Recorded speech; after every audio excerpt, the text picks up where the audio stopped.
There is some big questions that kept nagging me as I was testing the iPhone 16 Pro Max. Does the larger screen make it compelling or too big? Is the new camera control a game changer or a gimmick? How well do the Apple Intelligence features actually work? If the iPhone 16 Pro Max has the best iPhone battery life ever, how long does it last?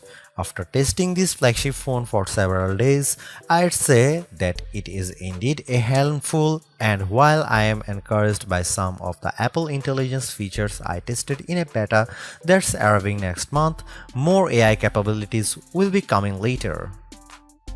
Still, the battery life from the iPhone 16 Pro Max is insane and the camera's predictably great, so this is one of the best phones money can buy.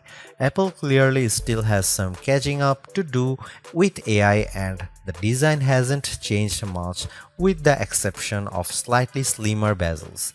But this is the new iPhone I'd buy with my money.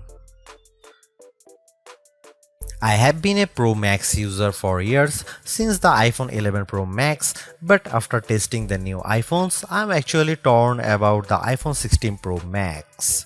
It has the largest display ever of any iPhone at 6.9 inches. Yes, the thinner bezels help keep the device somewhat compact, but it is still taller, wider and heavier than the iPhone 15 Pro Max, which I thought was the near perfect size and weight for a big screen phone. I have gone from feeling like I cheated the system to feeling slightly cheated. This might be an unpopular opinion, but I think the new Pro Max is a little too big, at least for my hands. It's more of a stretch now to do simple things like scrolling through web pages or TikTok, and once you put a case on your iPhone 16 Pro Max, it's like a mini tank. The good news is that the Pro Max is built to be more durable. In addition to having a titanium band, Apple claims that the improved ceramic shield display on this model is 50% tougher than the last generation.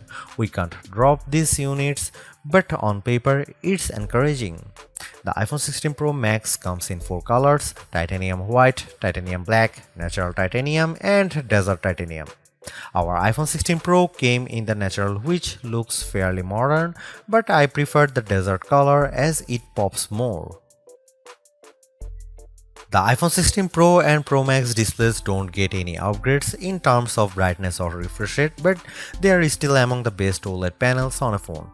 The only main difference is that the screens can scale down to a minimum of 1 nits, which means you can use your phone in bed without disturbing anyone else and get an even dimmer alarm clock. Otherwise, the new iPhone 16 Pro Max screen is largely the same, allowing the Pixel 9 Pro to surge ahead in terms of brightness. We measured a max of about 1500 nits for the iPhone 16 Pro Max, while the Pixel 9 Pro XL hit more than 2300 nits. Outside in direct sunlight, the iPhone 16 Pro and Pro Max were both dimmer than the Pixel 9 Pro XL, though Google's phone dimmed faster over time in response to the heat. Other than the display size, the biggest design change to the iPhone Pro Max is the addition of the camera control button. This recessed capacitive button on the right side uses haptic to give you feedback, and it launches you straight into the camera. No more having to fumble for the on-screen camera shortcut, and you can now use the action button for another shortcut. This thing is pretty easy to use in both portrait and landscape mode. So what can you do with camera control? A lot, actually. A quick press snaps a photo and a long press starts recording a video, but I'm not a fan of the fact that the video stops when you take your finger off the button. You can also slide your finger across the button to zoom in and out, which is pretty smooth. Not as smooth is the double soft press, which launches a sub-menu of various options, from tweaking the depth and exposure to toggling between multiple photographic styles. Camera control works well, but applying just the right amount of pressure and remembering what a single press and double press do takes practice. I also wouldn't recommend taking macro shots with the camera control, as it shook the camera when I got super close to a subject. The iPhone 16 Pro Max gets a bunch of camera upgrades, starting with a new 48 megapixel fusion camera for the main shooter that's designed to read data faster. The result should be zero shutter lag and faster focus. I took some shots of people passing by on scooters and moving taxis at the same time on the iPhone 16 Pro Max and iPhone 15 Pro Max, and the new iPhone was indeed faster. The results were not necessarily sharper too, as you can see in this side-by-side comparison. Here are some camera samples of iPhone 16 Pro Max.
The iPhone 16 Pro Max's video gets an upgrade with 4K video capture up to 120 frames per second, and there's some pretty neat things you can do with that footage.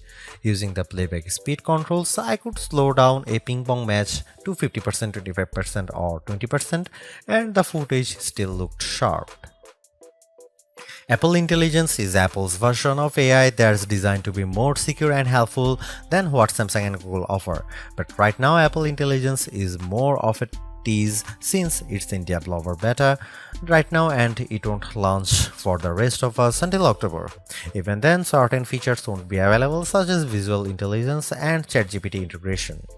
So what will you be able to do with the Apple Intelligence starting in October? It starts with a new Siri. The assistant has been revamped, starting with a redesigned that makes the whole outside of the display glow when summoned. And you can type to Siri. Now you are in a situation where you don't want to use your voice.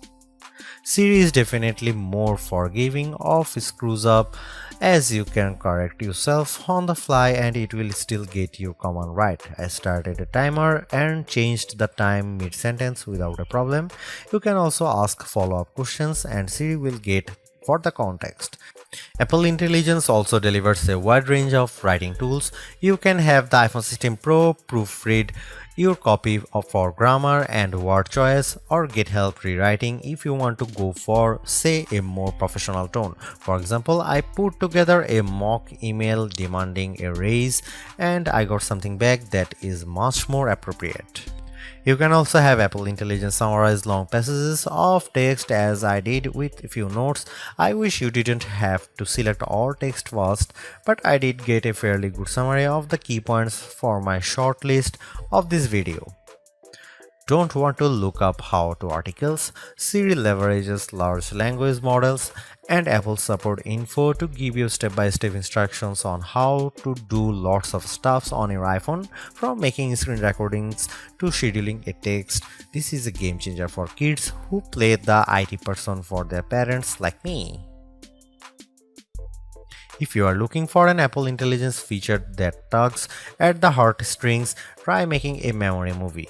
Just enter a key phrase as you prompt and specify the mood, and you will see the iPhone 16 Pro Max create a movie out of thin air complete with music.